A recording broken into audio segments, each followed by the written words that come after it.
Namely, question number 1. What does the Almighty need prayer for? Why did He tell man to pray?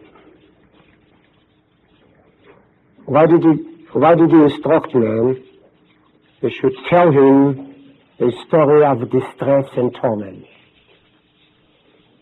After all, the Rikin formulated those questions. God is omnipotent, omniscient. He knows best what man needs and what is indispensable for his salvation and welfare. Why does God want man to pray? Why does the Almighty wait with the bestowal of salvation and grace upon man until man offers his prayer?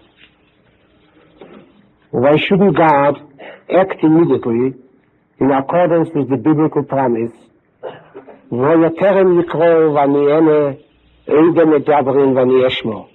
Before they will call me, I shall answer. While they'll be praying, I'll hearken to their prayer and I'll fulfill their request. This is question number 1. Question number 2 is as follows. If God wills man, to suffer, how can prayer change His inscrutable, infinite, and unalterable will?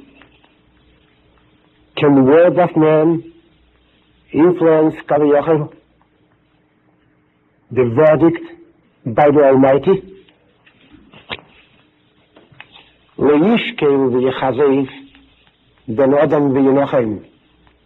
God is not a man who should disappoint. He is not the son of man. He should regret and change his decision.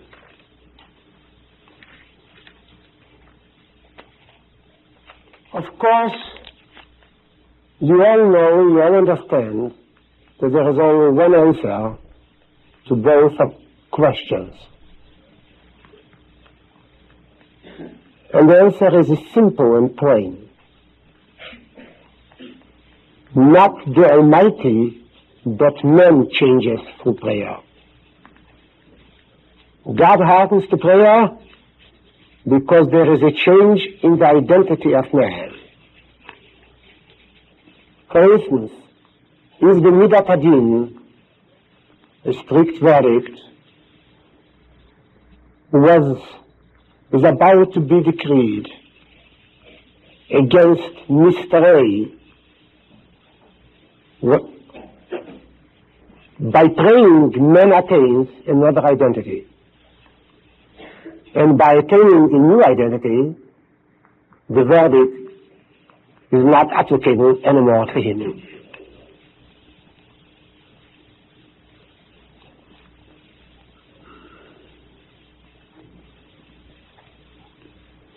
The task of my lecture tonight is to find out how does this transformation or metamorphosis of the human being, of identity of the personality, transpire, and in what does it consist? As a matter of fact, the answer to these two questions is a universal answer to all problems pertaining to mitzvahs. When you got not away, if you are righteous, what does God does not benefit by it. So the answer is God doesn't benefit, but man benefits by it. And since man benefits by it, God wants man to perform the mitzvahs. And the same is true of prayer. There is a change, of course. There's a change of identity, a change of personality, a transformation of the basic tendencies of the personality, which is accomplished through prayer and by prayer. And that's what saves man and protects man. And what makes it possible for prayer to be accepted and fulfilled. In order to understand this, we have to also to analyze a very strange equation in the Halacha, extremely strange, namely that of Tefillah and Geula. The significance of this union of Tefillah and Geula was stressed quite frequently by Chazal, by our sages. Just to quote one minor, because I have no time, just to quote many. Omer Rabbi Yechone, Eizu ben Olam Haba, Ze Aseiya Geula L'Tefillah, the Aris. Who is the share in the world to come? The one who recites the evening prayer immediately upon the conclusion of the blessing of Geula, glorious Yisrael. What is here actually the transition from Geula to Tefillah? It's not only a transition, it's more than that. It is an equation. What does this equation signify? By analyzing the equation between Geula and Tefillah, we'll come to the very crux of Tefillah, as Yehadus understands. Redemption is a basic category in Judaic thinking in our history. As a matter of fact, our history was initiated by the divine act of redemption, of Geula. We'll pretty soon celebrate the Passover, and Passover is the Chag HaGeula, the festival of redemption. That's all. We also believe that Jewish history will be consummated and realized in the eschatological or messianic age, again by divine act of Geula, of redemption. What is Geula? As a matter of fact, it's a very strange phenomenon. Chazal were very careful to use Geula only with regard to two events. One event which lies in the past, the second event which we expect to transpire in the future. Namely, Yetzias Mitzrayim and the Geula Asidah, the Geula HaMashiach. For instance, take such an important event in history as Hanukkah, or an important event in history which we are going to celebrate this week on Tuesday, as Purim. Chazal never applied the term Geula, either to Hanukkah or to Purim. Interesting is that Geula, translated into Aramaic, is Pulkon. They did use Pulkon, but not Geula. Pulkon. Pulkon Kayim Hazeh. Islam says it's a true Geula, Pulkon Kayim Hazeh. Sure salvation, yes, it's applicable to all events. All events. However, Geula, Chazal restricted just to two major events. It means to the event which initiated Jewish history, the event which is responsible for the whole historical occurrence, and the event which we will fulfill and realize the great promise, the eschatological messianic promise. Geula is either Geulat Mitzrayim or Geula HaMashiach. And there is somehow a mysterious equation between Geula and Tefillah. That's the reason for Smichas Geula with Tefillah, that the preceding Broche should end with the word Go'al Yisrael. What is Geula? I believe that Geula is characteristic, I would like you to listen carefully, characteristic of one basic change that occurs. The shift of a community or an individual from the periphery of being from periphery of history to the center of history. Or the change from a non-historical to a historical existence. What's the difference between those two existences? A historical and a non-historical existence. What's the difference? What does the history-making and history-involved collective do that the history non-involved group doesn't do? The answer, I believe, is simple. A history-making existence is a communicative, speaking existence. It is blessed with the charisma of the word, of the logos. A historical existence is a storytelling existence. It narrates its story to whoever is ready to listen. While the non-historical existence is non-communicative, non-charismatic, has no message, it has no story to tell, no message to deliver.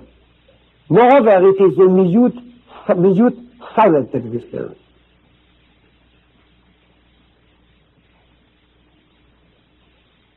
A silent being is ontological, a peripheral being. Gula, as I have emphasized above, shifts a historically peripheral collective toward the center.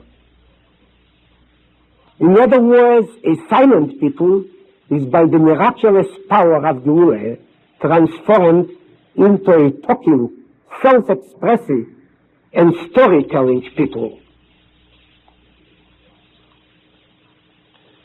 A mute life is identified with bondage, slavery.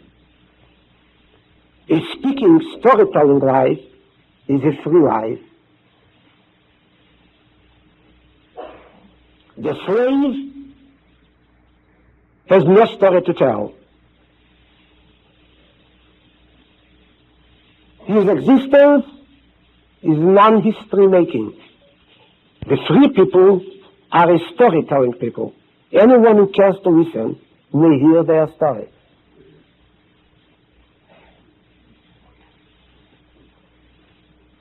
To sum up what we said before, Gula means the centripetal movement, the shift from the silent periphery toward the living center, full of color and sound.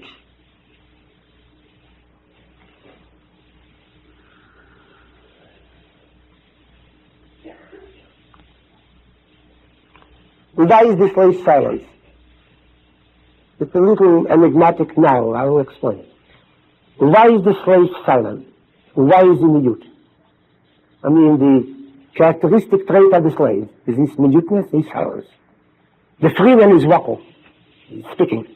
He has a story to tell, and he likes to tell to people his story. Why is the slave silent? Why is he mute?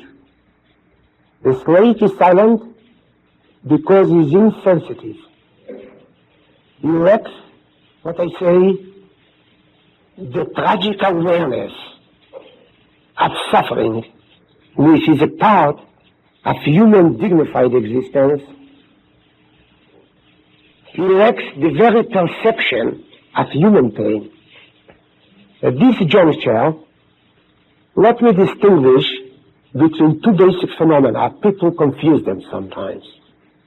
Pain as a sensation and pain as awareness. And instead of saying pain as awareness, I would say suffering. I mean, usually suffering means awareness of pain. It's both. If you use suffering in its transitive meaning and also in its intransitive meaning, I can suffer pain, I can suffer shame, I can suffer disgrace, I can suffer, I can suffer agony, misery, or I can say I suffer, and that's all, without in intransitive form. Suffering is more the awareness of pain, not the sensation of pain. What's the difference between the awareness of pain and sensation of pain? Pain as a sensation is completely fenced in within the realm of physiology, and which is usually connected with this yeast tissue or pathology. Let's say it is a simple physiological sensation. The body reacts to any pathology or to any disease, usually with pain. Aristotle said that pain is the most blessed thing God has ever bestowed upon man. Because pain is the signal of danger. It's the alarm. It's an alarm system within the human body. If people had no pain, they would never know that they are sick. And they could not cure themselves. You know very well, sometimes one, God forbid, is not warned by pain about a certain internal disease, how tragic the consequences are many a time.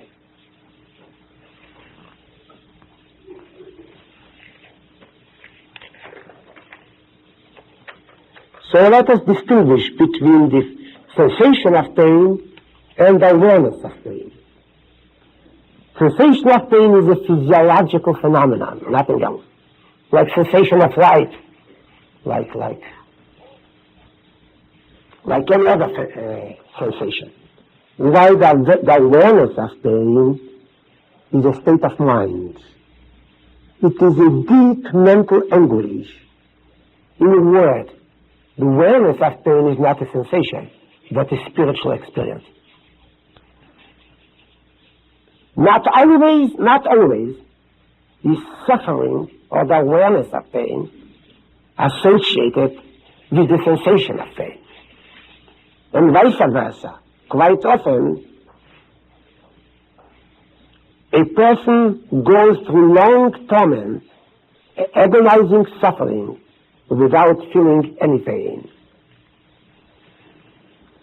Let us take a simple example. A woman who eagerly waited the arrival of a child, who prayed and petitioned God vehemently, passionately, like Hannah of old. That woman is certainly exposed to pain as a sensation when she is in labor. It's a natural phenomenon. It's due to the conversions of the womb, the contraction, the conversions of the womb. However, she has the sensation of pain. However, you can hardly say that this woman suffers, or she has the awareness of pain. I mean the negative, disjunctive awareness of pain. On the contrary, pain somehow in a strange way is connected with a feeling of happiness, elation, joy. On the other hand, we know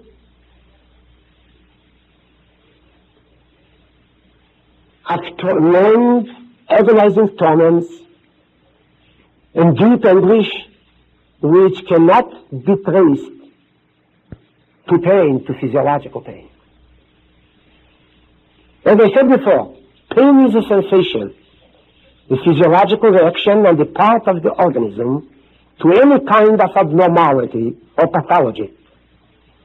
The response is mechanical, instinctual, immediate, and is not restricted to the human race. Animal knows pain too. While suffering is an experience, a spiritual reality with which the human being is confronted. It is present when does a person suffer, not when he has pain. Quite often, yes, but not always. I give you an example. A person suffers only when he is involved in a situation in which either he loses his existential security, it means simply he is confronted with death, there is danger involved, in a disease, or he is stripped of his values when dignity and his dignity in inner words are questioned. Then there is suffering. Then there is disharmony between the environment and the human being. Then you can speak of suffering, awareness of pain.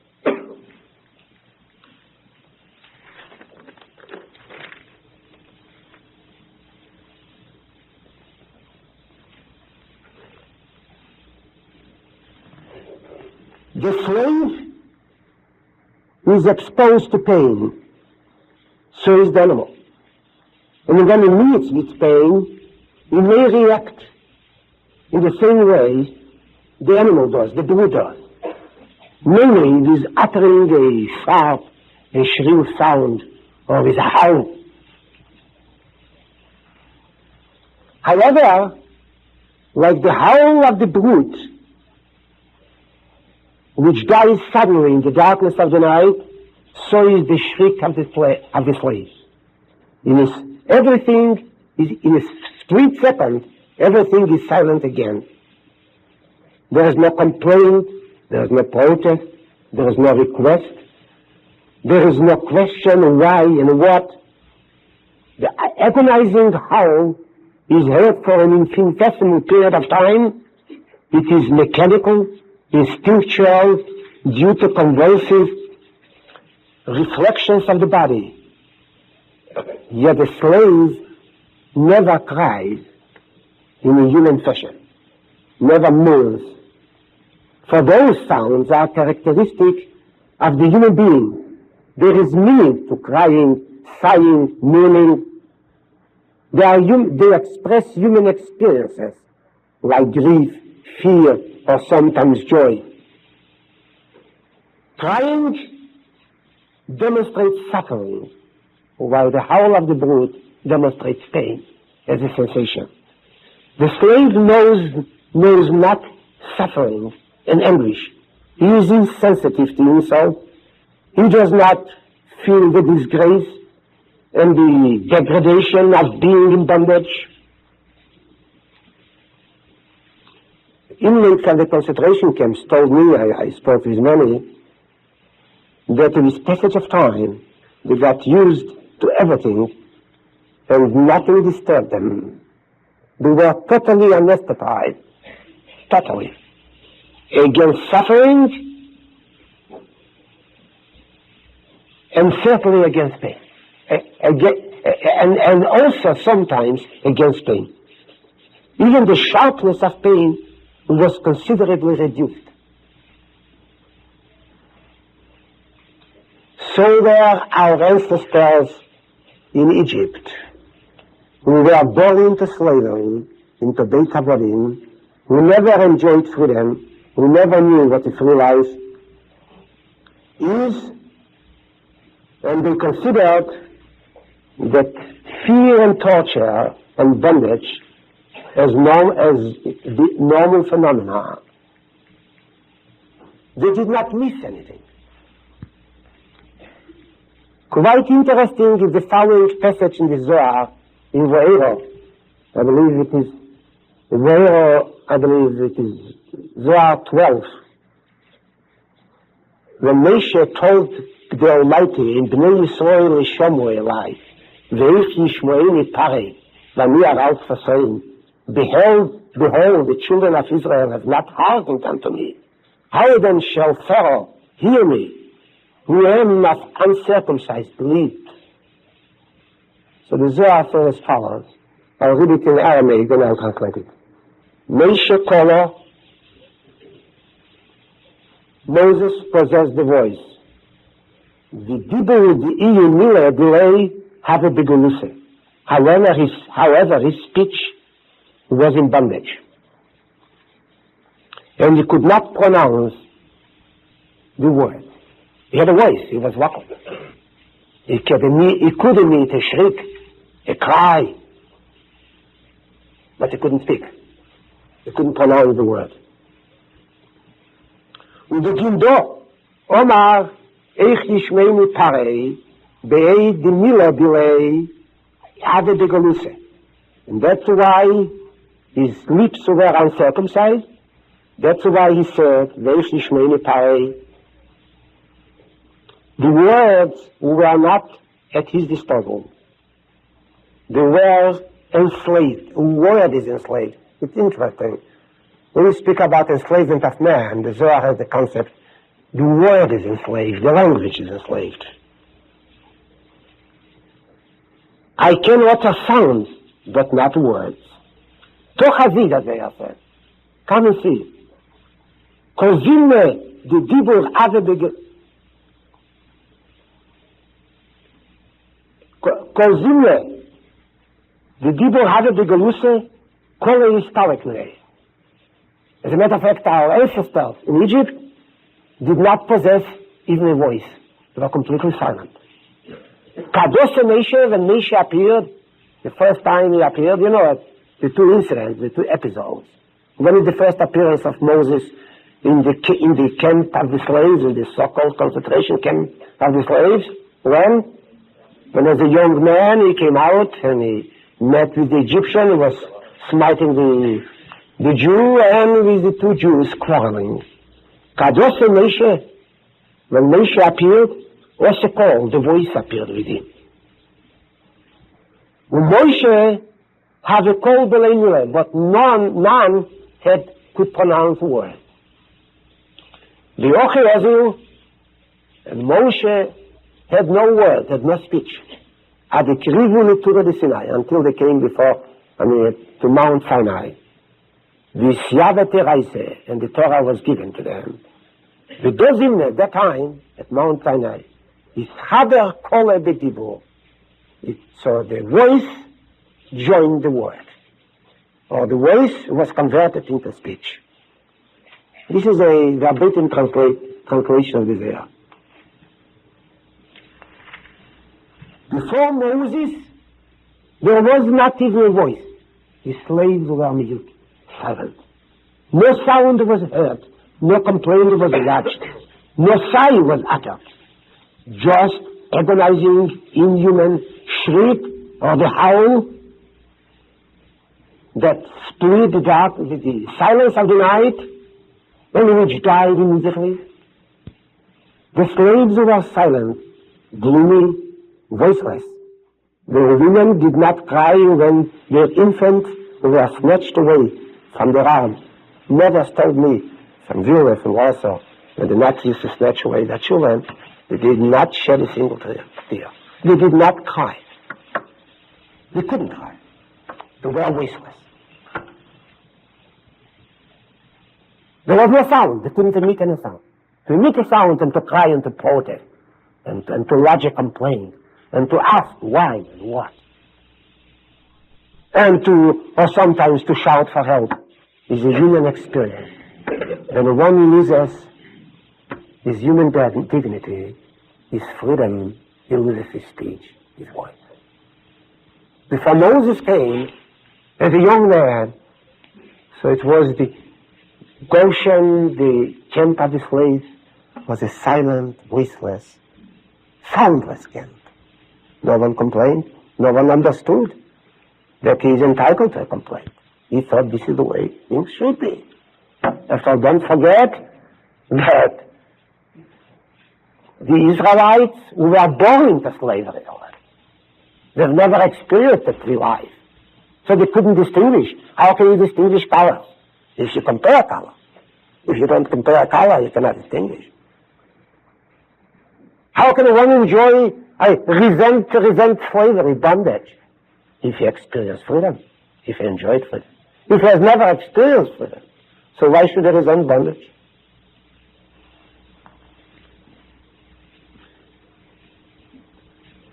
Speechless, soundless, they were drawn along the path of torture and endless torments. Complete muteness prevailed. When Moses came, the sound, the voice arrived. Why? Moses, by defending the helpless Jew, the helpless slave, whom the Egyptian was about to murder. Moses, by reproaching, rebuking the Jew, or the Jews who were quarreling, restored sensitivity to the slave. Restored pride, a certain sense of pride, to the downtrodden and oppressed Israelites. They instantly realized that all that pain and anguish and humiliation and endless torture are unwarranted, unjustified, unnatural, uncalled for. that all the cruel greed and injustice of man against his fellow man is evil. They didn't understand it before. Moses came, they didn't understand it, that this injustice, this inhuman treatment of helpless beings is uncalled for, is not justified. They made the great discovery that everyone is entitled to freedom, and if he is oppressed, it's unjust. This is the arrival of Moses. Then the first time they understood that evil is human madness and infringement of the norm of the natural law of morality. At that time, they began to suffer. Suddenly, the sensation of pain, which even the animal is exposed to, turned into awareness of pain. Awareness of pain implies not just a feeling of unpleasantness, more than that, protest, rebellion, complaint, request, and a plea for help. It's the first time.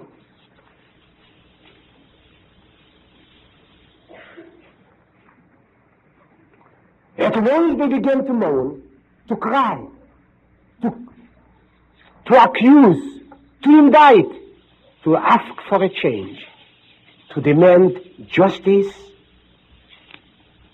and freedom.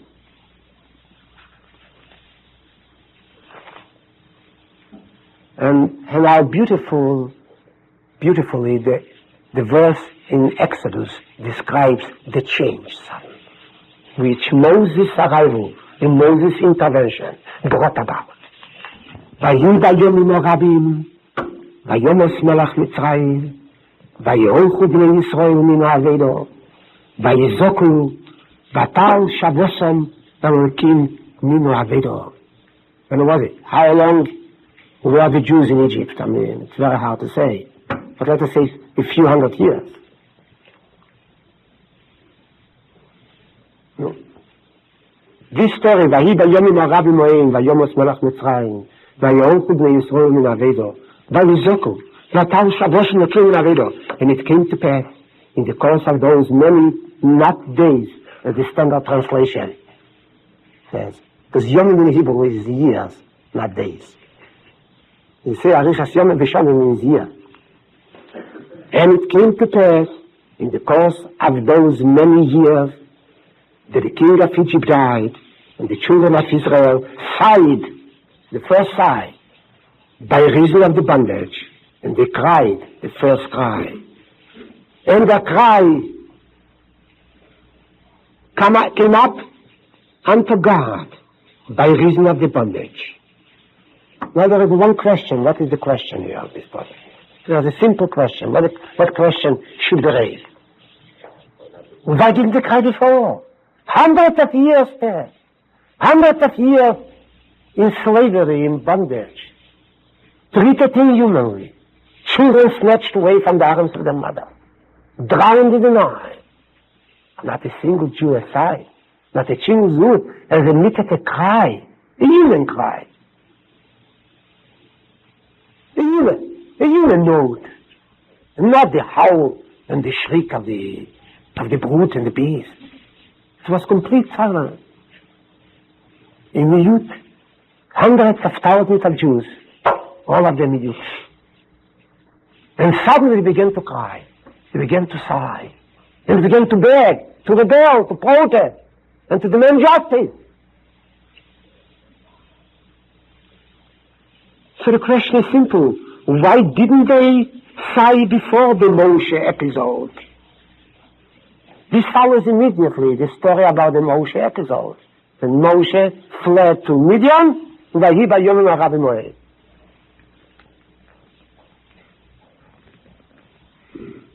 Why did he not sigh before the Moshe episode? Why didn't they cry in course of hundreds of years prior to Moses' appearance?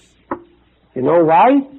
Because their existence was a mute, silent one. Because they lacked perceptivity of suffering. They lacked awareness of pain. There was a howl, an infrequent shriek. There was no human crying.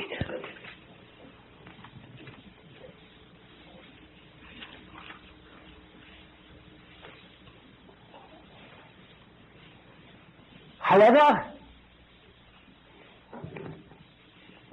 a slave lacks something else. Even the great Moses did not as yet reach the center. The very moment they started to cry, they began to move from the historical periphery, I would rather say from the periphery of being, toward the center. There was this centripetal movement. Because the moment he began to cry, he moved from the periphery toward the center. He acquired something human. Not much as yet. Just emotional awareness of suffering, of mental anguish. Stress. Stress is also more in a spiritual sense. The awareness of being trapped, of being in narrow straits. Yes, the first step was made. The people were not the silent people anymore. They became not the speaking people as yet. But what kind of a people did they become? A vocal people. There was voice to them, nothing else. You can have a voice, but it's too far from speech. Silence is a result of non-sensitivity. And while sound comes with the birth of sensitivity to suffering, speech comes later with the appearance of the logos, of understanding. It's not enough just to feel the abnormality or the anomaly of a situation. It's not enough just to feel, what shall I say, pain, anguish, or to have the awareness of suffering, of pain. More is required. I've got to understand it. So the Zohar says, yes, Moses heard a voice. He felt the anomalous character, the human madness, and the injustice which is involved in the whole institution of slavery. But Moses was still speechless. He had a voice, but not speech. He could cry, he could moan, he could shout for help, but he did not know how to express himself. What does it mean? He still did not understand by what means this situation can be changed. All right? He cannot change the situation. Even he alone cannot change the situation. All right, he can defend a single Jew. But he had to flee Egypt. There is pain awareness and pain understanding. Pain understanding goes hand in hand with speech. However, even the great Moses did not as yet reach the center of historical existence. For a while he was vocal, not silent. He realized the abnormality and absurdity of the situation.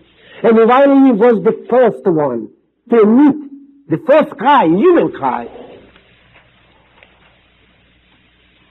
to disturb the non-historical silence, he did not achieve yet complete understanding of the situation that prevailed. He did not know what to do in order to change a monstrous reality.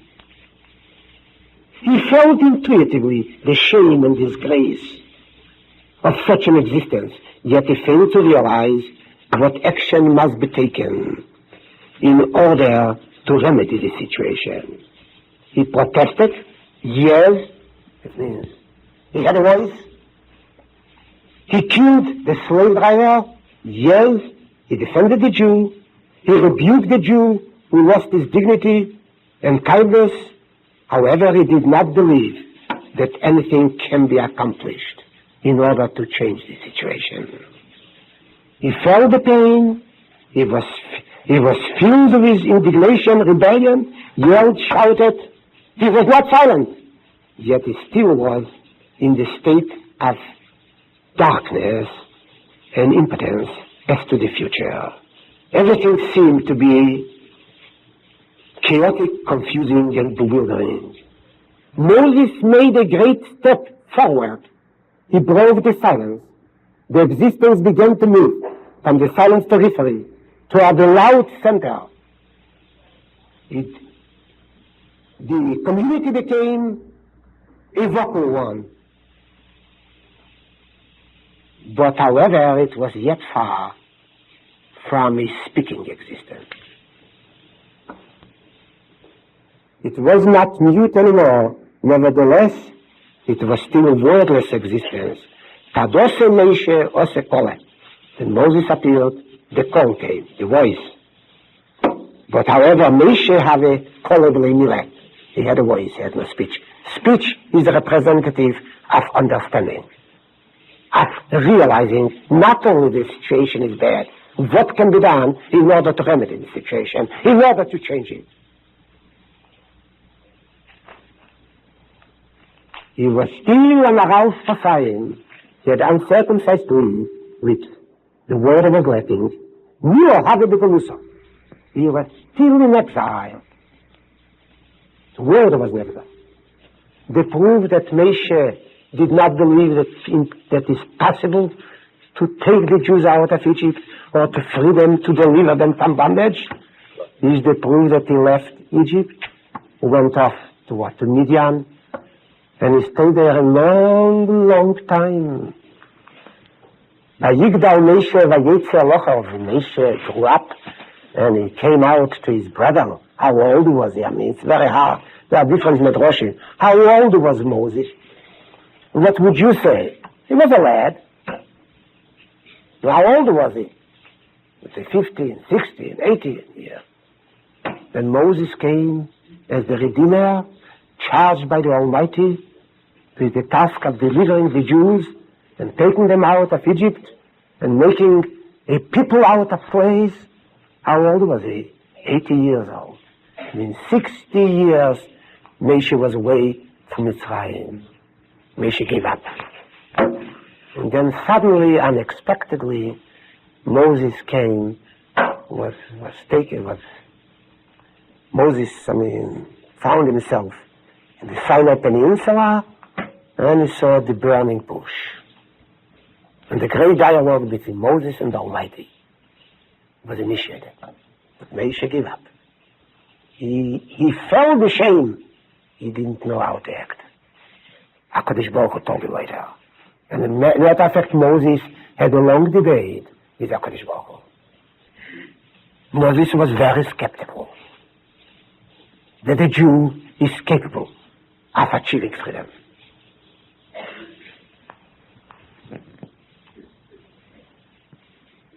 He thought his experience with the Shnei Ivrim meeting, the two Jews quarreling, was a very traumatic experience for Moses. Convinced him that there is no remedy. Moses spent many years in a state of lassitude, exhaustion, and despair. He did not believe in Geburah. He had no word. He had no message. Only God compelled him to become the Redeemer, the Messiah. And the Zohar says very well, do you know when Moses understood everything? The whole Jewish destiny, why slavery was necessary, why the people, had to spend hundreds of years in Egypt and then be taken out of the land of bondage. When he understood everything, Jewish destiny, past and future and present, when? At Mount Sinai. And the Torah was given, Moses understood the purposiveness and the teleology of the chapter of slavery and freedom.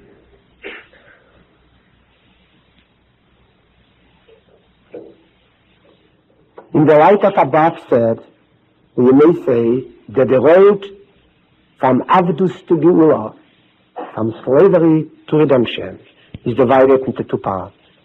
The movement from a silent to a vocal reality. Second, the further progress from a vocal reality to a speaking reality. The first movement is the consequence of the awakening of the affectional sensitivity, of the awareness of pain. The second is due to the birth of the logos, or human understanding of suffering and how to deal with suffering. Now, let us change the topic for a while. There is not only political slavery, my friends. There is also ontological slavery, or existential slavery as well. Slavery is not only a political, juridic institution, which has been abolished long ago. It is more than that. It is a way of life, a modus existential. A man may possess all the political freedoms in the world and yet be a slave existentially. You would ask me, in what manner does existential slavery express itself? I'll answer this question. In the same manner as political slavery, namely in a silent, mute existence, which is not acquainted with suffering. It's acquainted with pain, but not with suffering. It's acquainted with the sensation of pain, not with the awareness of distress.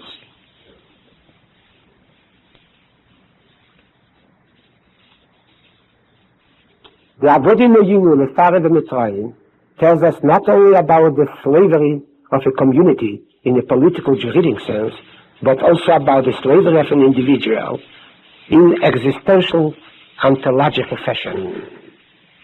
Let me read to you just a few sentences from a Yiddish story written by Todd.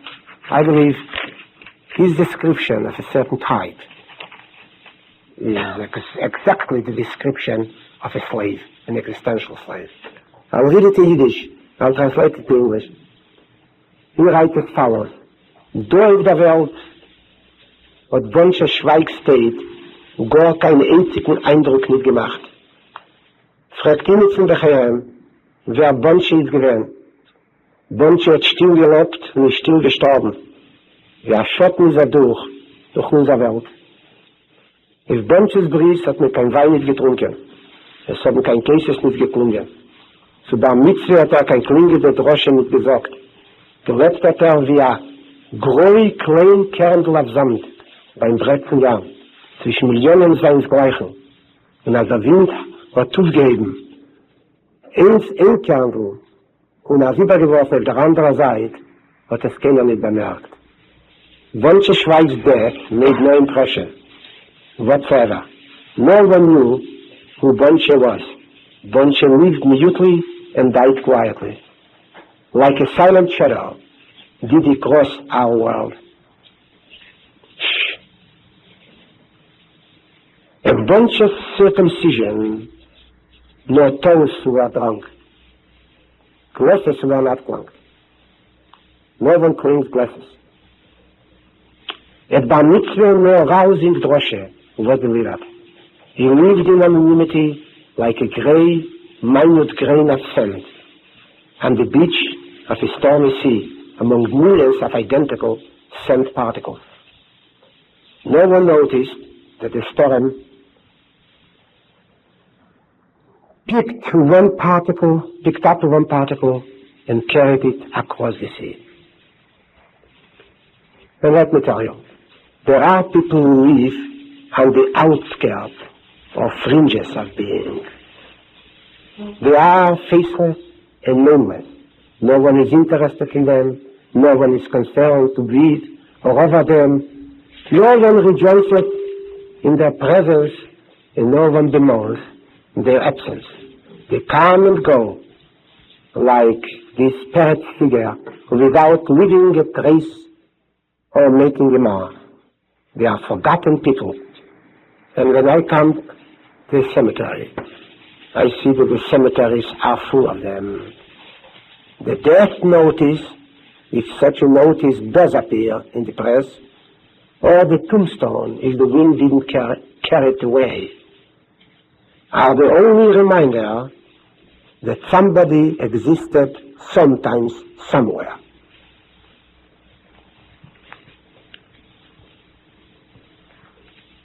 For it comes, ki b'hevel bo, u'b'cheshech yelech, u'b'cheshech shmei yechuseh. For it comes in vanity, and depart in darkness, and the name thereof is covered with darkness.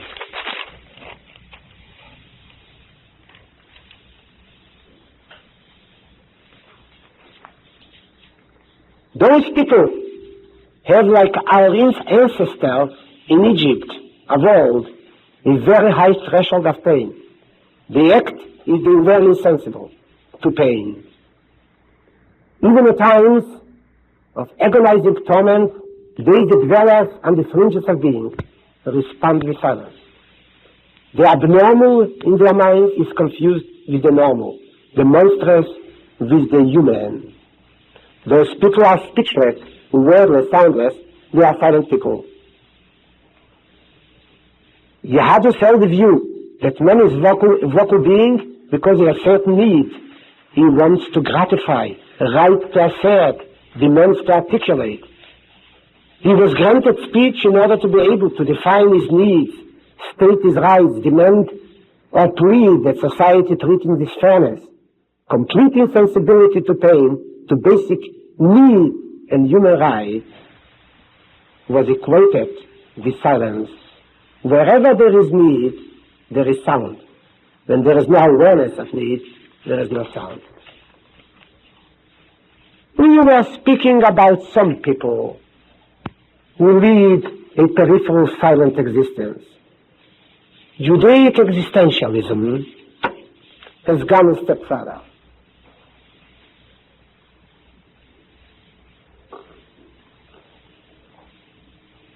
And was a little more frank. And instead of speaking of some people, Yehadu spoke of all people. In other words, man as such finds himself on the periphery of being. He dwells on the fringes of existence. Everyone, that's what Yehadu taught. If you study Tehillim, you'll find it almost in every second chapter. No matter how prominent and how active, no matter how rich a life he leads, he is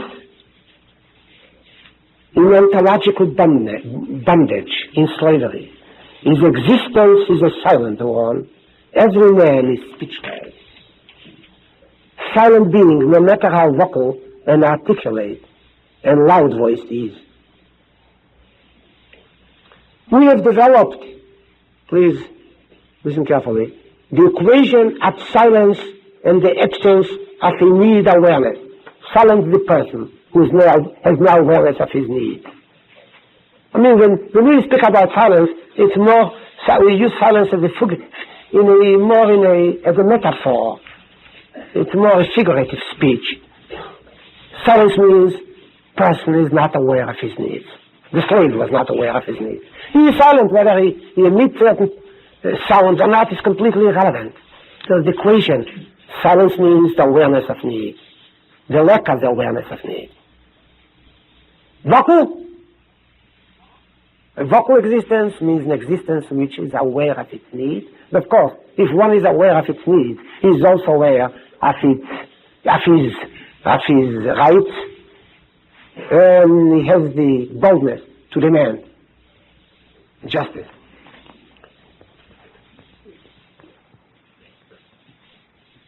Yehadu thought that man in general is unaware of his need, and that's why man is a silent being.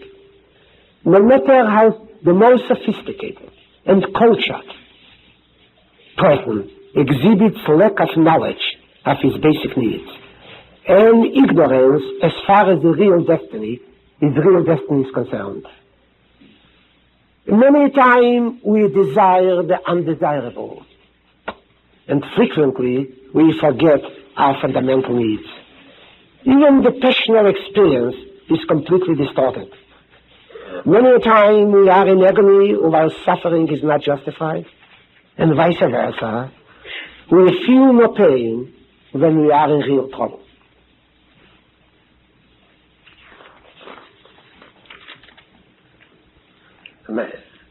Does the young man understand his basic needs? Does youth understand his basic needs? If he did, there would be no problem, what shall I say, of crime and drugs and dropouts, etc., etc. Apparently, young men usually don't understand the basic needs. Because the basic need of a young man is one: knowledge, education. The young man is blessed by God to have a receptive and retaining memory. I don't have it anymore. His mind is receptive, his memory is retentive. He's retaining. Retentive memory. He doesn't utilize it. Many don't. Do the middle-aged people know their needs, what is relevant and what is not? If they did, there would be less sudden death from heart disease. Does the old man know his needs? I can speak about many, I can speak about myself. I know that I'm ignorant. Sometimes I fear death. I'm very afraid. Sometimes I'm horrified by the thought of being, Rahman al-Islam, incapacitated during my lifetime. You don't know what to ask and what to pray for. To pray for many, many years, or to pray for an active, creative, fruitful life. I don't know. I know that I am confused, I'm perplexed. Sometimes I have a very strange phobia. I don't know how I developed it. The phobia that I'll be compelled by disease, or not only triple disease, by disease, to violate the fast of Yom Kippur. To me it's the ghost. I believe that if I have to violate the fast of Yom Kippur, so life becomes worthless. So if you ask me, do I know my needs? I'll answer you, no, I don't know my needs. I don't know what to pray for, or what to ask HaKadosh Baruch Hu. I leave it to him.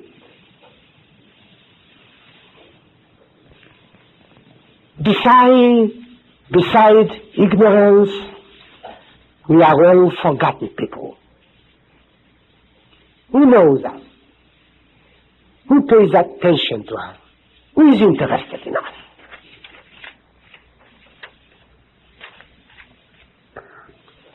In time of suffering and torment, the individual is alone, isolated from everybody, including his nearest and best friends. How long does it take for friends to get used to the cruel medical fact that one is incurably ill? How long does it take? At first you shudder, yes, you are taken aback, but it doesn't take long. It takes few weeks, few months, and one is used to a certain idea. How first friends and acquaintances reconcile themselves with a certain situation, and they gradually remove themselves psychologically from the person.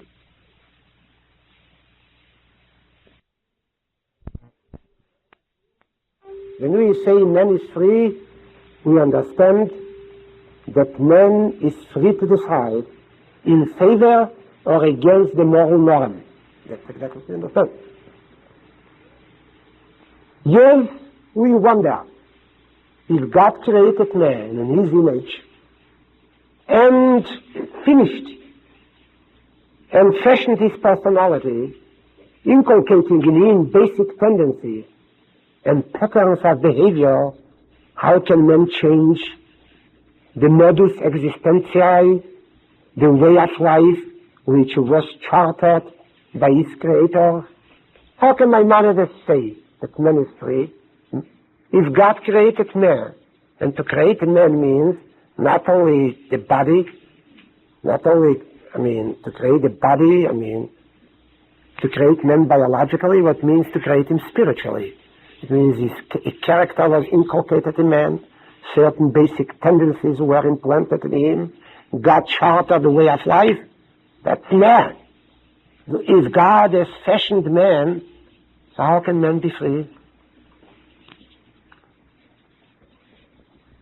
The conclusion, I believe, is a simple one. If man is free, because he is a partner of God, he participates in his own creation. Man is involved in his own creation. He is a collaborator, a partner of the Almighty Kaviyachol. Of course, the Almighty created man in his image, no doubt about it. Yet, Imago Dei, the image of God, is not to be treated as a datum that God gave man his image. Oh no. Not as a datum or a complete fact. Instead, it is rather an idea, I would say an ideal, a remote destination toward which man is supposed to keep moving. It is a twinkling star that fascinates man who attempts to reach out for that mysterious light. In a word, it is a vision, a challenge.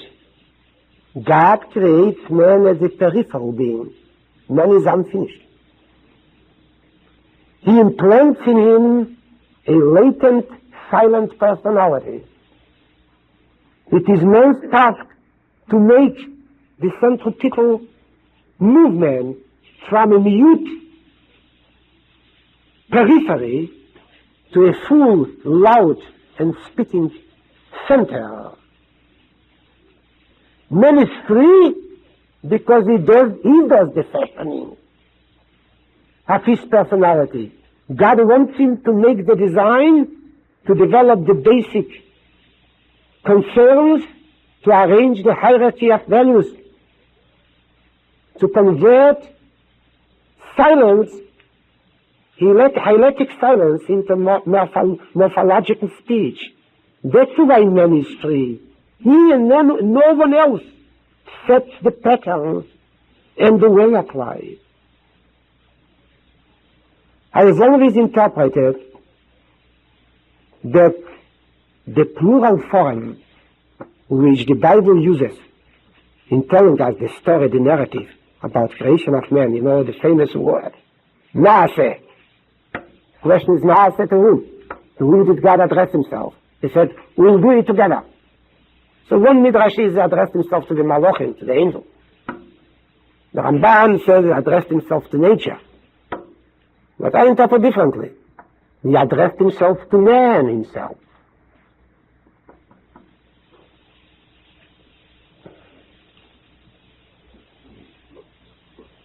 Man was summoned to join the Almighty in creating man. God makes man a silent being. It's up to the latter to open up his own uncircumcised lips and to reach the stage of speech. Man is confronted here with a challenge and capacity or promise. First, man, in contradistinction to other creatures, cannot live as a human being and exist with dignity, which makes life a worthwhile affair if his activities are just spontaneous, natural, if his growth is like that of the animal, unplanned and incidental. Man, in order to meet all the human obligations, must prepare himself for life by instituting a long series of intentional acts whose prime purpose is to move from the silent periphery to the speaking center. He has to make his capability his own, gain control over them, and make himself a free and speaking individual. In other words, we have arrived at a new equation. Man, actually, what is man called? Man was called by God what to accomplish. What to accomplish. To the word nasa, to the plural form. What did God demand of man? What is he supposed to accomplish? To redeem himself. May he redeem himself from silence, from existential slavery, and shift and make the movement from the periphery to the center. And how can man gain that? How can man gain redemption? By what? By what? What do you call that? The Nase Odom. I said Nase Odom. Some people, it's not an abstract idea that man somehow was involved by God in his own creation. And God created man as a potentiality. He implanted a hero in him. I mean, just latent powers. But it's up to man to actualize those powers. To seize those powers and make them his own. To gain control over powers. Many people don't have control over themselves. A skilled person, a trained person, a person with ability, who is well prepared, I mean, has control over his own power, over his own talent. He can take advantage of his talent. While people, I mean, who led a spontaneous life, but cannot control themselves, have no control over themselves. They don't belong to themselves. So actually, what do you call it in English, in every language? This process that man gains power over his own talent, his own power. What do you call it in English? In everything. What is the process? I believe America keeps on talking about it. I mean, they spend billions of dollars on that. This is what you call education. What is education? Education means the involvement of man in the process of creation, if in his own creation. Not the creation of the body, no, that man can't do. But somehow man put the finishing touches to himself. Education comes to expression in the noon of nate, in the plural of nate. Had God said, Eshe Odom, there would be no need for education. Man would be like the animal. Whatever the animal can do the first week or the second week. Whatever the animal can do, and I would rather say 10 years. When it is 10 years old, it can also do the second week or the third week. There is no growth, there is no development, there is no preparation for life, there is no training for life. Had God said Eshe Odom, man would be like the animal. He would have been born on the same day for just all talent and had control over his powers. And there would be no difference between a man who is a year old or a person of 40 years of age. This nase, let us do it together. That's what made man a being who is in need of education. What does education mean? The process of developing his own powers, his own talent, his latent capabilities. This is the process of redemption. Because if man has no control over himself, he's a silent being. The very instant man gains control over himself, he's a speaking being. He redeems himself. So now you have a new equation. Education equals redemption. What is redemption? If not the deliverance of the slaves from the anonymity of a silent existence into the light of a storytelling existence.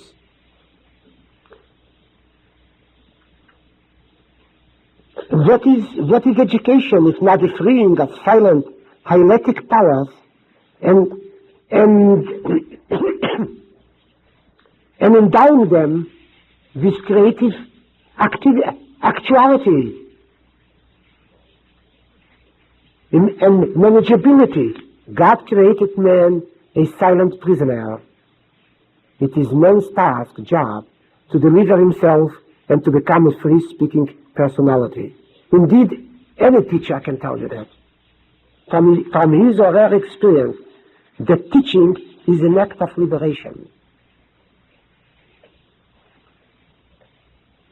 Many times, I can give you an example of my own experience.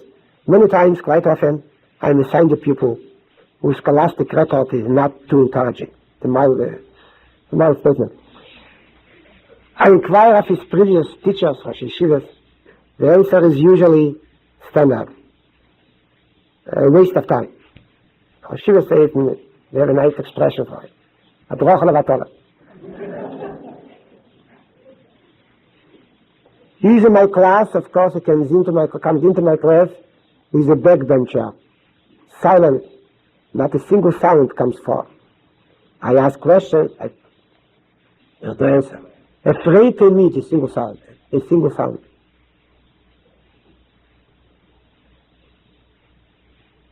doesn't mean that he doesn't have latent powers, he has them. But somehow he's a prisoner. Somehow the previous teacher did not manage to free those latent powers and give him control over his own talents. That's what it is silent. It's a silent existence. He's still on the periphery of beings. Timid, meek, he's a little afraid. He is on the fringes of an enlightened speaking existence. Everything in him cries out for redemption, for liberation. And somehow I feel many times, I have the feeling, that by concentrating on that boy and trying to draw out of him things of which himself is ignorant, but which are in his mouth, within him, try to develop his powers, his latent talent, is an act of redeeming. What difference makes it between redeeming a slave from political captivity or redeeming a slave from intellectual captivity? I don't say that I'm always successful. Sometimes I fail miserably. However, quite often I succeed in being a redeemer. Little by little, I watch him, his eyes begin to shine, his face lights up, and finally comes the smile of redemption. The very moment he smiles, he begins to talk. Of course, before it is called, it's also just a voice. What he says is incoherent. What he says makes no sense. And he is actually hard of speech sometimes. He stutters a bit. The fright is the reason for his stuttering. But first comes the call, the voice, the sound. And next to the sound comes the word. He begins to talk. When he begins to talk, I don't know how much he appreciates it, but I am happy. To me, it's an act of redemption. I've taken a silent being, step by step. I shifted him from the silent periphery to the loud center. Isn't that almost a miracle? And this is exactly what God understood when he said, Nase Adam. It is up to man to finish the job. Redemption is education. Man is a silent being.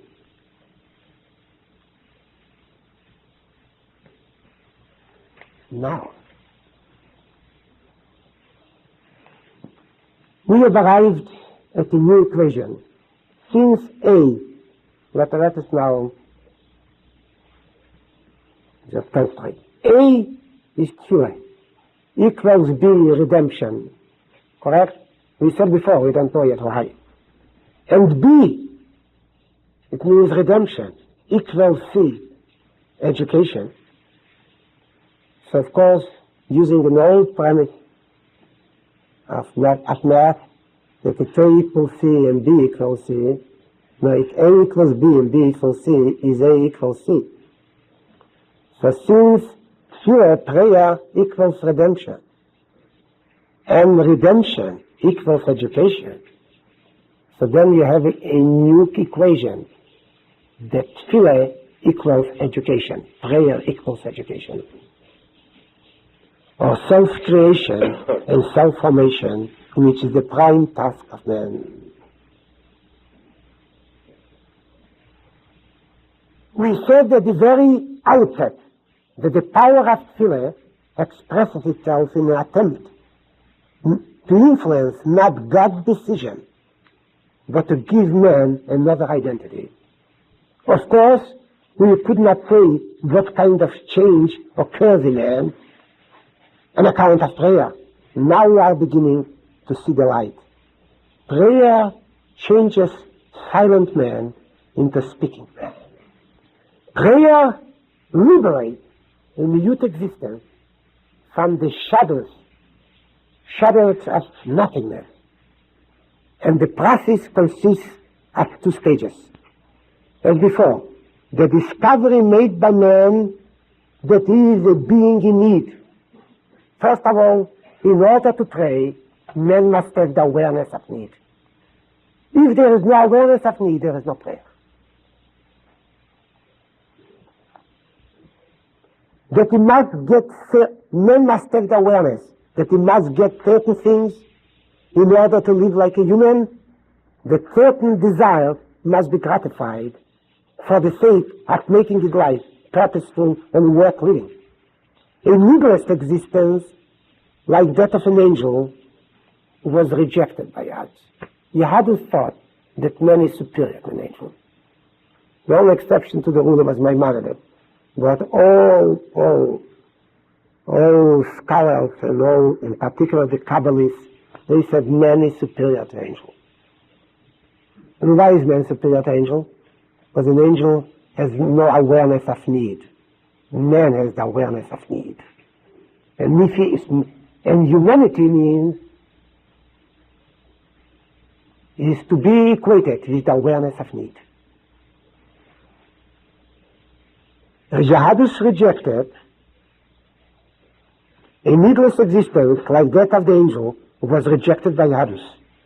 The latter is interested, Yahadus is interested in human non-angelic beings, not an angel. When man finds himself, he discovers also his need, and simultaneously, with all this discovery, he learns something else, namely that he is a tragic being. By discovering if man discovers that he is a being in need, not everybody, modern man, has less this awareness. Modern man considers himself self-sufficient. But however, it is wrong.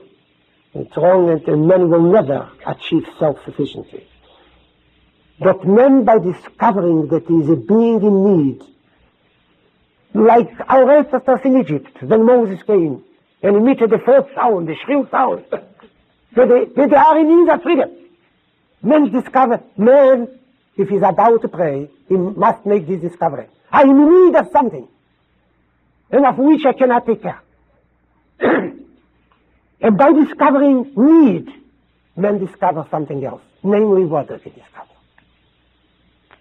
He discovers a very sad fact, but nevertheless it's a fact, that the Almighty will never gratify all his needs. Never. Never in life. Some, and to his chagrin, the most important and vital ones, at least what he considers important and vital, will never be satisfied. Never in life. So he makes one discovery. He is a person in need, and not all his needs will be gratified. On the contrary, what he discovers, what he considers basic and central, it will never be satisfied. So with the discovery and awareness of need, what else does he discover? That he is a tragic being. The awareness of human tragedy. To Yahadus it's important. If man considers himself a non-tragic being, so he cannot actually approach God. In this discovery of need, he also discovered that he is exposed to suffering.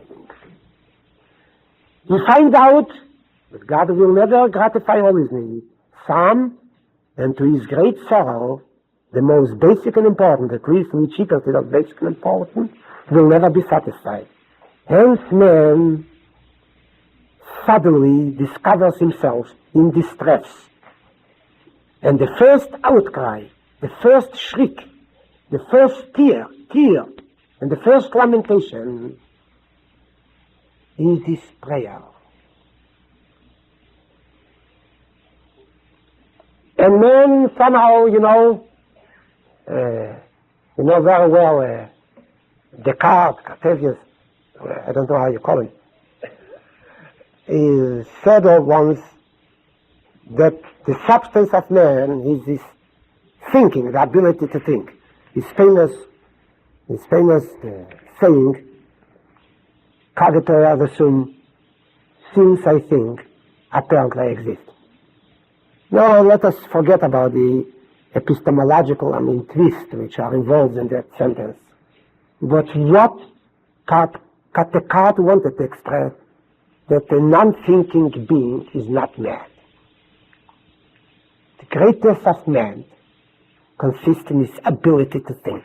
Knowledge. So it's very typical of his age, which was the age of rationalism. Of course, Yahadus placed importance upon thinking, no doubt about it, very well. What great importance the intellect has in Talmud Torah, in the study of Halakha. The intellect is the final judge and the final arbiter about Halakhic matters. Very well. But however, Yahadus Judaism has not equated completely humanity with thinking. She said there is something else to man besides thinking.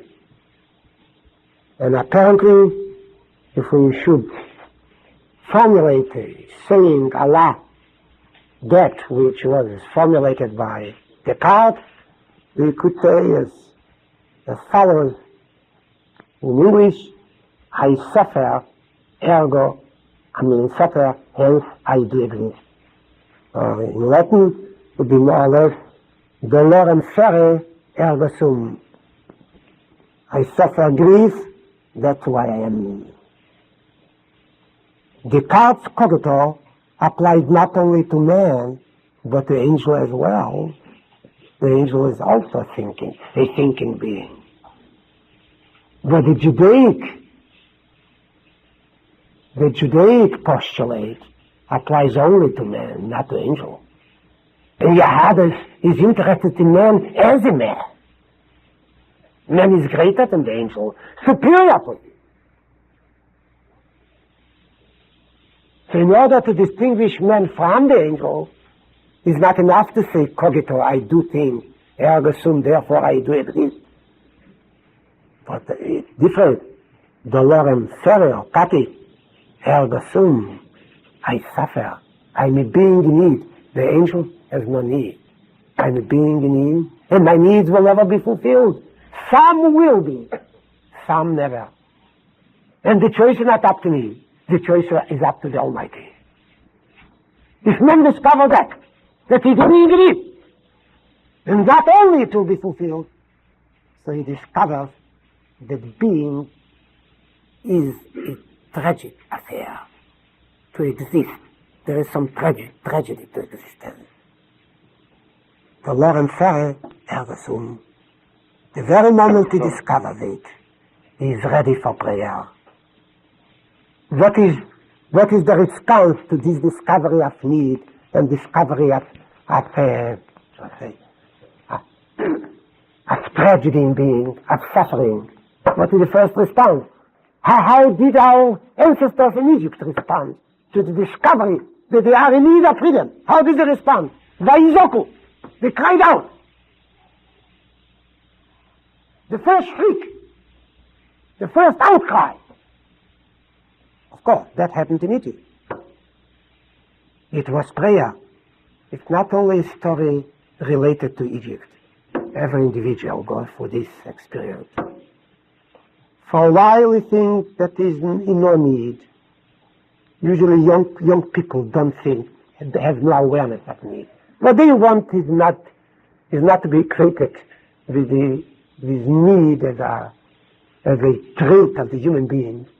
Man begins to discover need when he's middle-aged, and particularly when he approaches old age. Then he knows he's a person in need. He's a person he needs protection. Because he is confronted with death.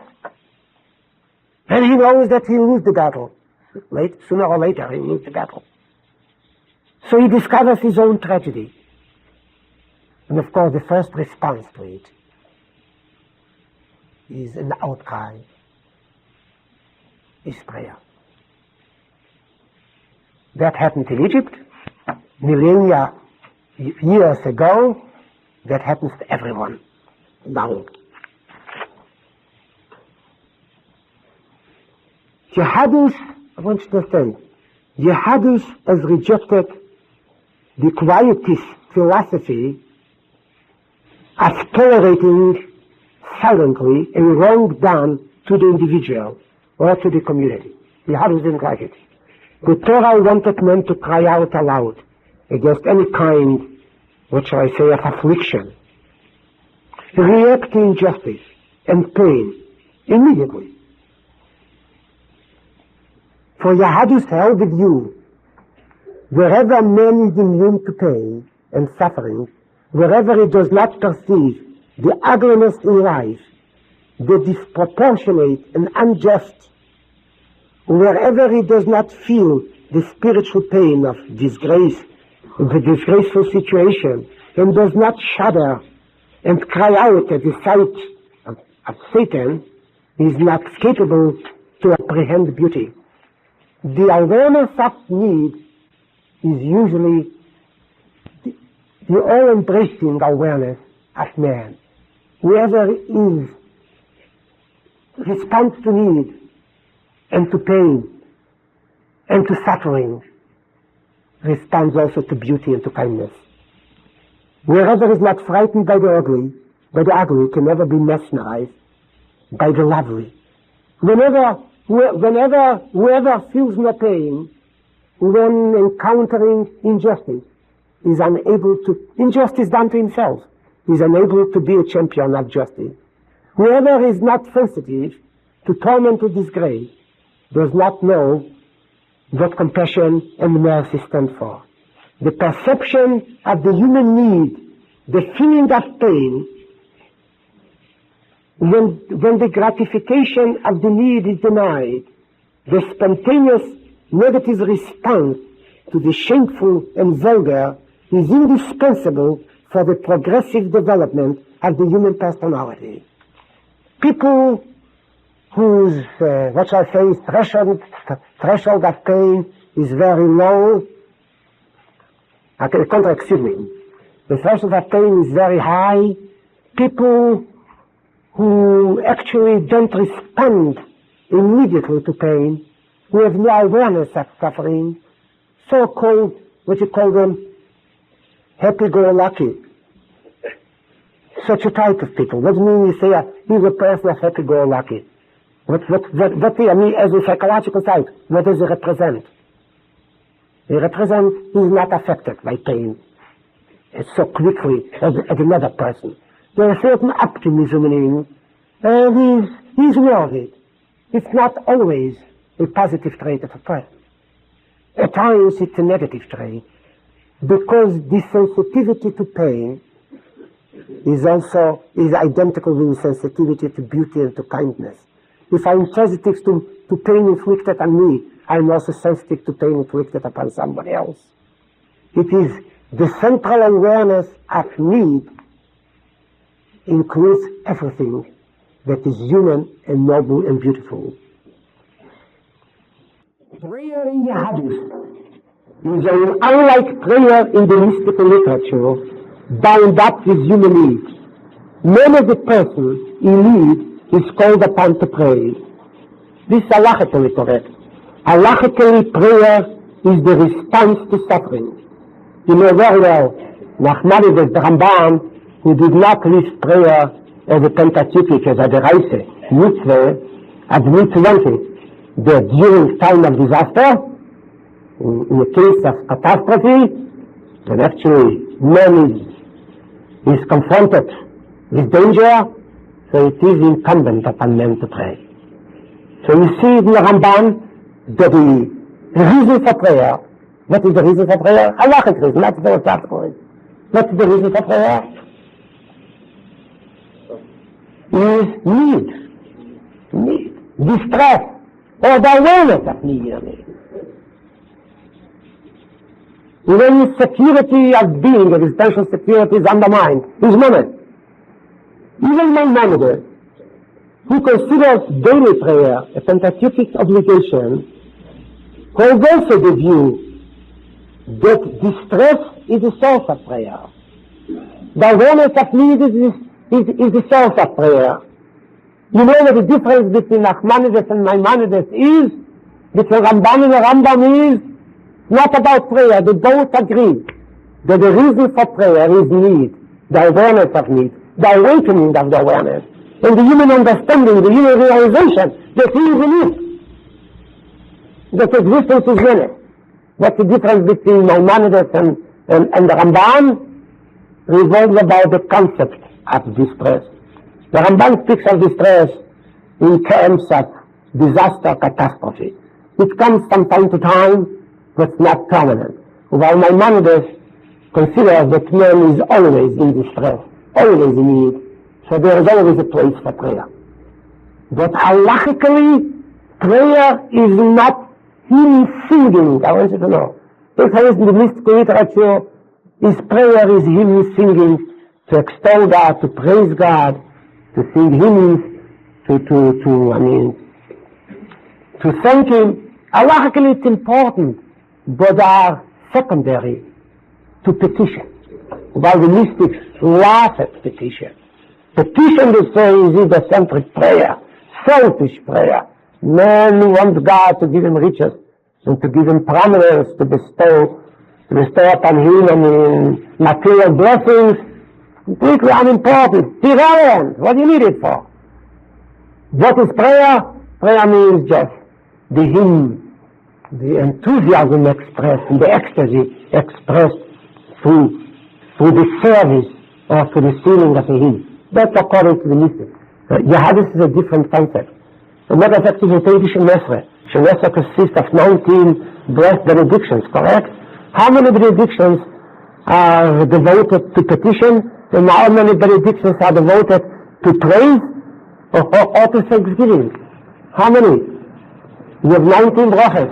You have 13 brachas in the middle, which are completely devoted to petition. Fanatachim Lodem Das until Shemay Atzilah is petition, and petition. Request and petition. Petition for intelligence, petition for repentance, for health, for prosperity, for ingathering of the exiles and so forth. Of course, petition, individual petition, and community petition. Yes. As a matter of fact, these three last brachas, benedictions, if you discount just the one, is Retzei petition again, and Simsholem is petition again. So you have not only 13 brachas out of 19, which are completely related to petition, to so-called selfish, egocentric prayer, but you have 15 like that. Those benedictions which are related to praise giving and thanksgiving and hymn singing in the first three brachas, and maybe it's 4 brachas, that's all. 15 out. So you understand, because simply by watching this ratio between the laudatory prayer and the petitional prayer that the Yahadus has placed its emphasis upon petition. Because, as I told you, a man in need who cries out is a sensitive man, has perceptivity, not only as far as he's concerned, but as far as others are concerned.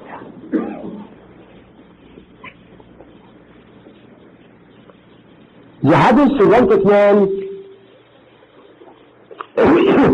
prayer in mystical literature is bound up with rapture, with a state of ecstasy. But prayer in Yahadus is bound up with human need. When a person in need is called upon to pray, to petition God for help, the Torah encouraged men to cry, to lament, to protest, to ask for help. With the awakening of the awareness of need, prayer makes its appearance. Without need, there will be many sources of prayer.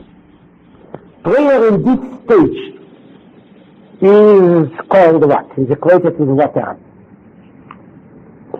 With water. Prayer in this stage is equated with water. Yes, but correct. Soko or Zoko. Soko or Zoko. It's very strange. We have the standardized brachas. Is one bracha is Baruch Atah Ad Hashem Shemei Akil Tzoko, and another bracha is Shemei Akil Tefillah, Shemei Tefillah. What's the difference between Tzoko and Tefillah? Prayer in the stage, in what stage? The stage of human discovery of his need. He feels that he needs something. He feels that he simply, his existence is menaced. So he reacts to it. Prayer in this stage is equated with tzoko, with the shriek. Shemei Akil tzoko is one of the attributes of God. There is yet no clear understanding of what transpired. There is just pain and a loud cry. This is primordial prayer.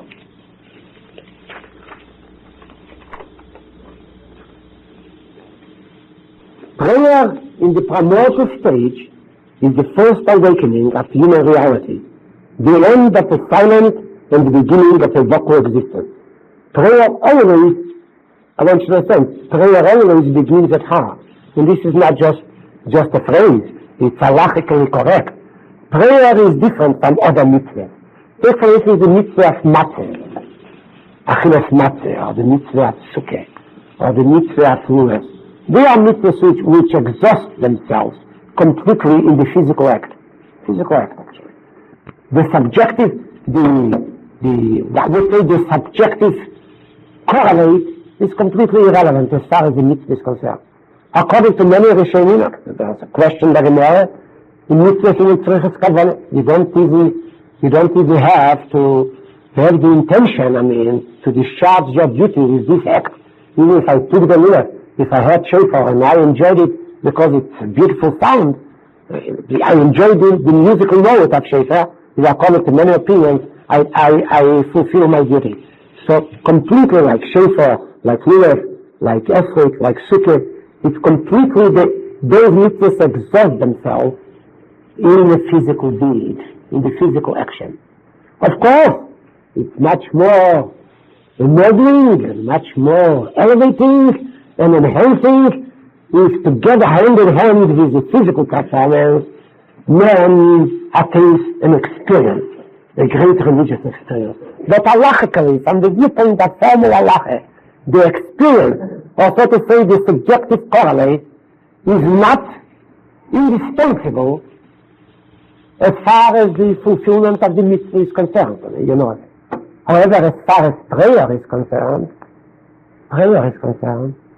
is prayer without kavanah. Prayer minus awareness of prayer is way the now. If we should just pronounce all words, for instance, if you're reading Megillah, through the night, without kavanah, according to many Rishonim, you discharge your duty. Whether you understood what the Megillah said, or you didn't understand. And many of us don't understand. Perhaps all of us don't understand the Megillah. I say not only the story which is being spelled out, but the story between the lines, you see. That we have discharged our duty, correct? Discharged our duty to fulfill our obligation. In prayer, if we don't know the Pirush HaMilos, we simply the semantics of the words, or we don't have the awareness of prayer. The latter is void and now and void. Has absolutely no relevance at all. What is the awareness of prayer? What is the awareness of prayer? When we speak about Kavanah, the Tefillah. The Tefillah minus Kavanah is not prayer. What do you have in mind? What do you have in mind? What awareness? The awareness of need. And what should the awareness consist of need? The awareness consists of two ideas. What's the idea number one? That I am a needed person. I am in need. And then no one else can help me but God. And God will not fulfill all my needs, but a part from them. Which part is up to Him. I have no right to interfere or to intervene or to tell God what need be fulfilled. I have a right to pray for every need. But I've got to know, I must know immediately that I am in need. Help can come only from God, and not all my needs will be fulfilled. This is Avodah Shebelev. The Rambam, by introducing the term Avodah Shebelev, has actually anchored prayer on where? Anchored prayer on where? In the heart. Prayer begins at heart, with the beginning of prayer. Prayer is a state of a tormented mind, it's an anxious mind, of an inner fear. It is the dreadful perception of the disharmony between man and reality, of the doubtful worth of the human being, of his inadequacy. This is prayer. At this stage, prayer is born in the heart and is externalized with tzedakah. Just to cry out. Cry out is midaraita, a key of prayer. The shriek, the outcry. Man left the silent periphery is an easy way to the center.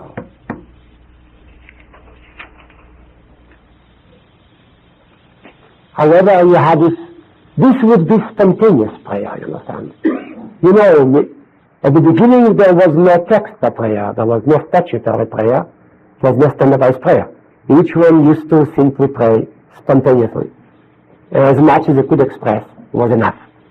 This is the stage of tzedakah. You have the awareness of need, you have the awareness that God can help you, and you cry out to Him. That's all. This is the first prayer in my mind that speaks in the first paragraph of Tefillah, how prayer was, we prayed prior to the establishment of the Second Commonwealth. It was spontaneous prayer. Prayer consisted just in tzedakah, just in crying out. The Pasuk speaks about prayer. Rabbi says, he'll spread his hand to that house. If a Jew spreads his hand, even if he doesn't say anything, and sighs, there is already midaraita. From the viewpoint of Halakhic midaraita, there is fulfillment of the mitzvah of tefillah. So the raita, what did the Torah demand that man? Just awareness of need and to respond to it. You respond, of course, by emitting a shriek or a cry, even wordless. As a matter of fact, when the Jews prayed in Egypt, Vayizoku, doesn't say Vayistalahu, Vayizoku, he just cried. Crying itself is prayer. However, later when Ezra came and the Ashkenaz Sabbath, they have developed another concept of prayer, namely prayer through the word, not prayer via The voice, use the voice as the instrument of prayer. That prayer by employing the word. They have standardized the prayer. They have introduced a fixed text. Everybody has to follow this text. Why did they do it? What for? What was the reason for that? Why didn't they leave spontaneous prayer the way it was for many, many hundreds of years? Because the men of the Great Assembly, they wanted men not only to be aware of his needs. This is not enough. But I told you before, the Jews in Egypt were aware of their needs after Moshe's appearance. But none of them, including Moshe, understood the need. What do you mean understood the need? How to take care of, how to gratify, how to satisfy. When did they begin to understand their needs? Not only to feel their needs, but to understand their needs. When? At Mount Sinai. In prayer also, while the Torah is demanded of man, spontaneous prayer, according to Maimonides, no text, no definitive sentences, no fixed posture, and not even, in prayer, and not necessary, with the right, it was not necessary for men to pray 3 times a day. Once a day was enough. Or rather, according to Maimonides, so you don't know exactly what Maimonides has in mind. According to Maimonides, whenever he felt his need, he had to pray. But of course, it was important for man to realize his need, not only once upon a time, but every day. But actually, with the right, his prayer is completely tied in with the awareness of need, with the perception of need. Sagdero advanced that. He said, no. This is the first stage of prayer. Yes, correct. This is the prayer in which our ancestors in Egypt every day. By Yidoku, they cried.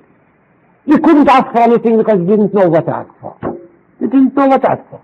They didn't know that there is freedom in this world. They didn't understand that slaves for hundreds of years can be suddenly delivered. So by Yidoku, they cried. That's exactly the prayer which the Torah demands of man. The Rabbanan, have extended that prayer, that concept of prayer.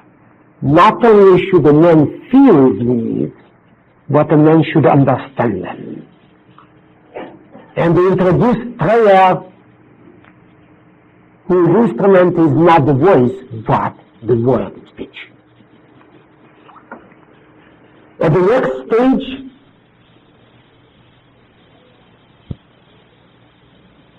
prayer is related to speech. Men find themselves intellectually, not only emotionally. When he discovers the awareness of need, he just finds himself emotionally. He has got to find himself intellectually. He finds himself not only in the perception of need, as I said, the Loren Ferre ergo sum, not only in the perception of need, but also in the conception of need. He thought as well as he feels. He begins to understand himself by grasping the meaning of his needs. Not only does the self reveal himself in the perception of need, but also in the conception of need. The Hadith in general has developed a doctrine of human need. If you ask me what is the crux of your Hadith, of all 4 sections of the Shulchan Aruch, what is the crux? What is it? It's a doctrine of needs and how to satisfy them. What is the Yeradeh? It's not the doctrine of dietary needs, the 4 Chelek Yeradeh, and how to satisfy them. What is second Chelek Yeradeh? It is the doctrine in certain sections the doctrine of human sexual needs and how to satisfy them. What is for instance the Cheshmishpat preoccupied with? The doctrine of human need for capital, for property, human beings are not property. Goldsworthy has a book called Men of Property, but it's not because the hero in that book is actually a man who understands only one need, the need to possess, and places possessions, material possessions above and beyond every spiritual need. But man is a man of property, basically. It's also need. It's recognized by Yahadus. Yahadus does not want to convert men's authority into an animal. If men needs property, he has a desire for capital, for prosperity, let him have it. But there is a doctrine of need. How? Yahadus, and so forth and so on. Yahadus has developed a complete doctrine of human need, which needs are the primary and which are secondary. There is in Judaism a hierarchy of needs. More needs, more worthwhile, and less worthwhile. Constructive needs and disjunctive needs. Yahadus taught man how to gratify physiological as well as emotional and spiritual needs. Man not only should be sensitive to his needs, because if you are just sensitive, you have awareness of needs, and you don't understand your needs, then the method you apply in order to gratify the needs might be completely incoherent, completely distorted, and may inflict a lot of evil. Do you think that the young boy who uses drugs, he has also need? He need, I don't know. It's his fantasy, what shall I say, drives him, He has a need to achieve the impossible, or to enjoy a make-believe world. It's also need. So we all have a fantasy, we all have an imagination, we all want to enjoy something which is beyond and above this world. But Yahadus has taught man how to enjoy it. There is a possibility. Yahadus said, you want to enjoy Elam Haba, the world beyond and above, our sense world, Elam Shekunoteis, a world which is exclusively good. There is not a single element of diabolical element involved. So says, observe the Sabbath properly. If you observe the Sabbath properly, you will get a notion of what a spiritual existence is. Shabbos made Elam Haba, the Lord says. There's a doctrine of need. Man should not only be sensitive to needs, but he should know them as well.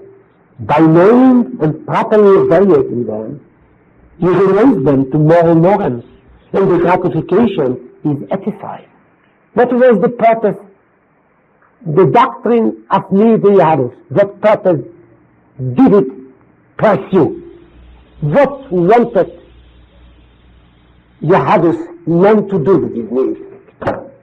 What is the crux again of the Shulchan Aruch?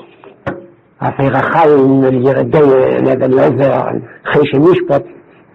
Finally, what did Yahadus? Of course, we have the instructions, rules, criteria by which we should be guided in satisfying our needs. Yeah, but what is the philosophy of all that? What is the central idea? What is the central idea?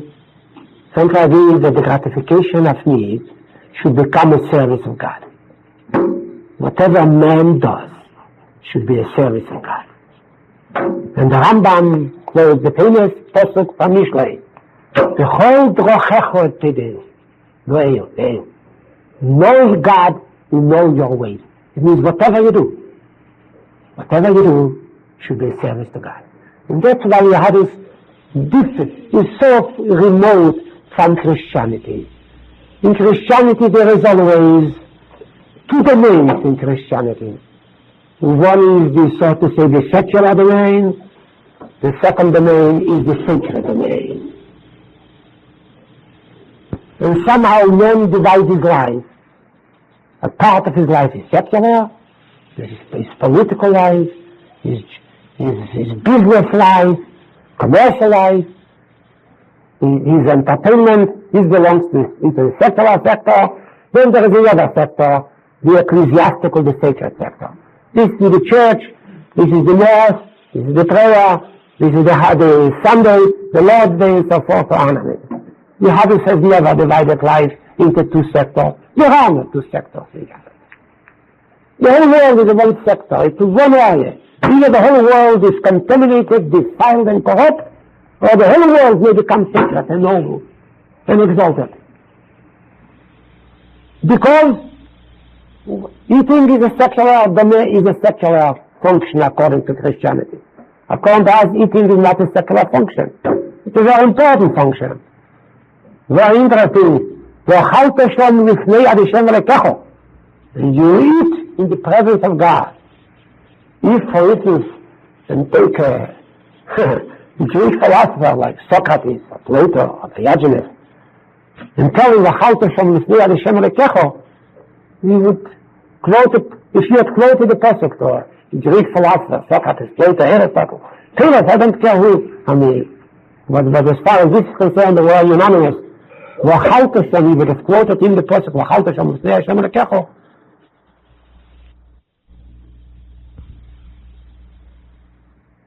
in private, not to expose themselves while eating, because they consider it disgraceful function. Now this is a different approach. Eating may become a great service, a religious, moral, ethical performance, if eating is in accordance with the law. So there is, in a word, there is a doctrine of things. There is no division of orders into mundane and sacred, into moral and equal.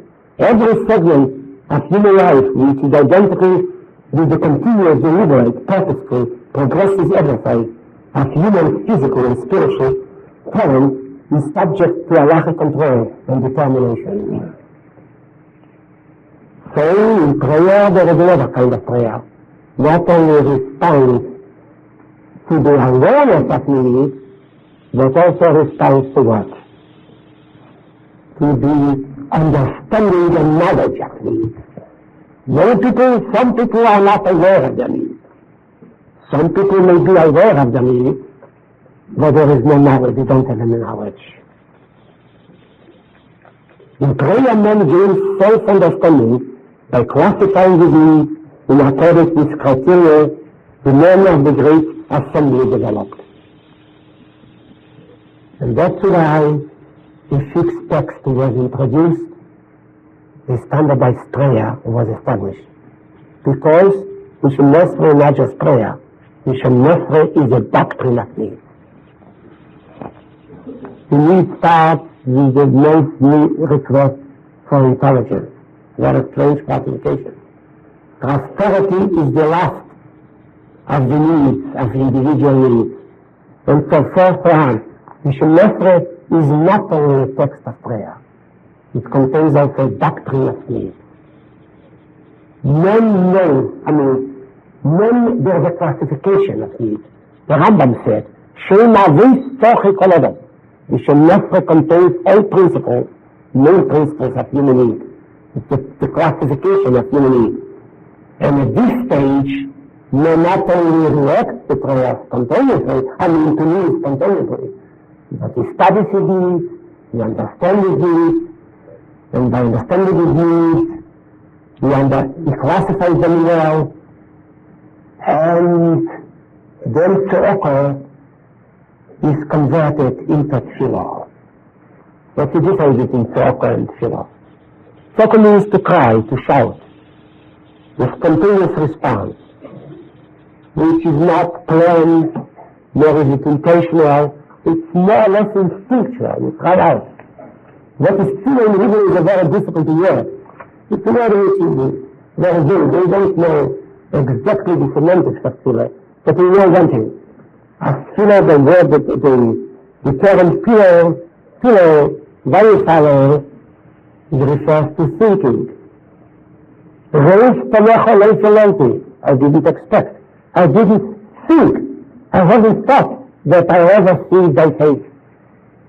The less I feeling, and you should give according to the judgment. But feeling means knowing, thinking, judging, discriminating. Judging is always discrimination. So one prayer is talk, crying, this is Avodah Shabbat.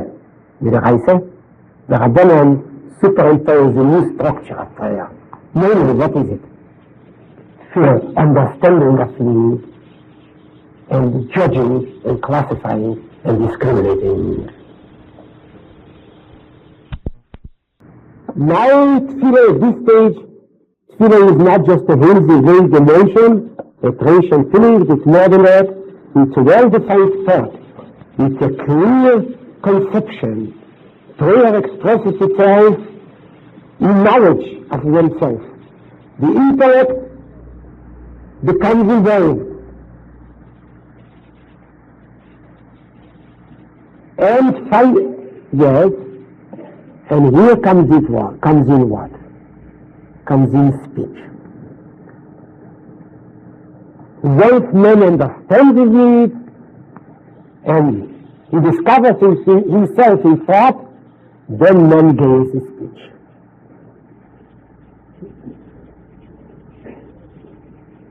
The Torah demanded that man objectify his thought in speech, in words, in complete sentences.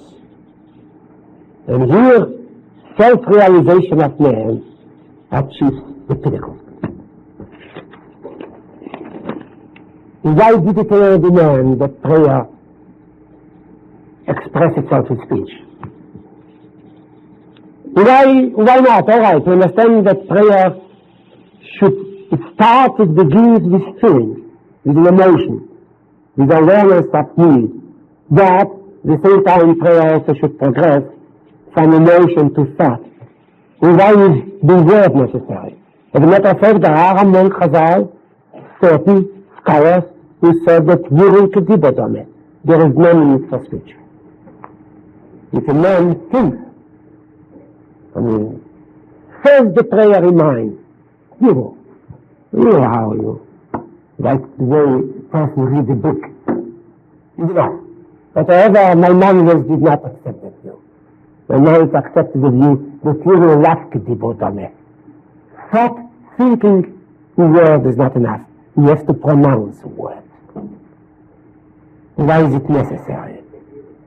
Yes, because if you have to pronounce, you have to hear what you pronounce. Correct? Well, there is one opinion, as there is no need for pronouncing the word. If I just think the word, I visualize the word, it's enough. Visualization of the words is enough. But my mind is not accepted. The Rashi did accept it. My mind didn't accept it. My mind interprets that part is here and last to deal with it. So why is it necessary for speech? For speech. It's not necessary for circles, but it's necessary for speech. For a simple reason. Yehadus, I would say, acted sometimes, if I may say it, of course the term is in quotation marks, almost mercilessly vis-a-vis man. It may demand upon man, which man finds hard to fulfill or to comply with.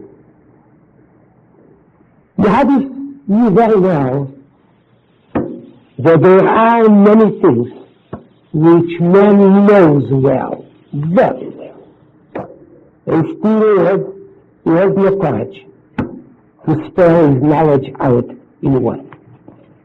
Many things we know. And when I don't sleep at night, I know many things about myself. What I would not dare to tell them to others, certainly not, but even to tell them to myself. I couldn't pronounce it.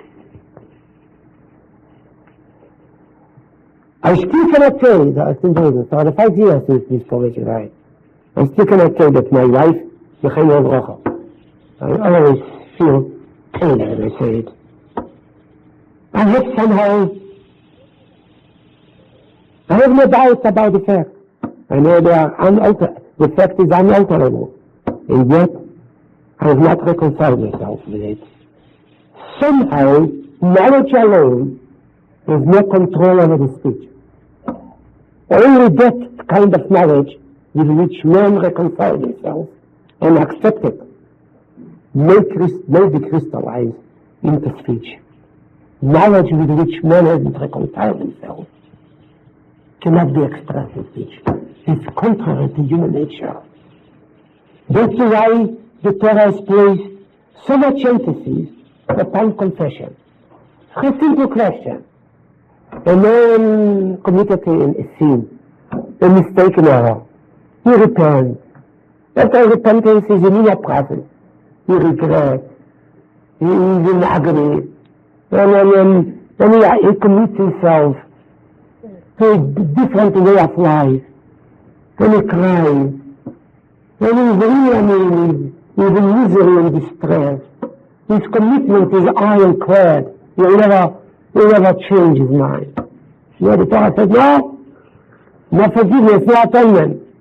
You've got to say chotosi, raziti pashaiti, and this is not enough. You should specify what it is. You cannot say just chotosi, raziti pashaiti. You should specify. My mom said, and I've done this and that. Why is it necessary? Does it help? No. The inner process, something is completed without it. Why should... My mind says, if you did not confess, no matter how sorry it is, and no matter how strong its commitment is, as far as the future is concerned, there is no atonement. Why is there no atonement? When you swallow like it, you know why? Because it's very difficult for man.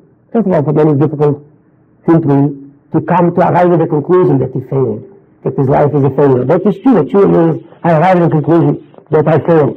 Sometimes I failed as far as a certain act, performance is concerned, and sometimes, in most cases, man should arrive at the conclusion that his life is a failure. From A to Z. It's very hard to say.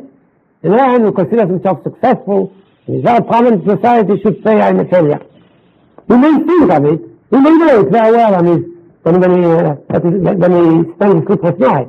But it's very hard to say. Because it's hard to say, that's why you have the demands of him.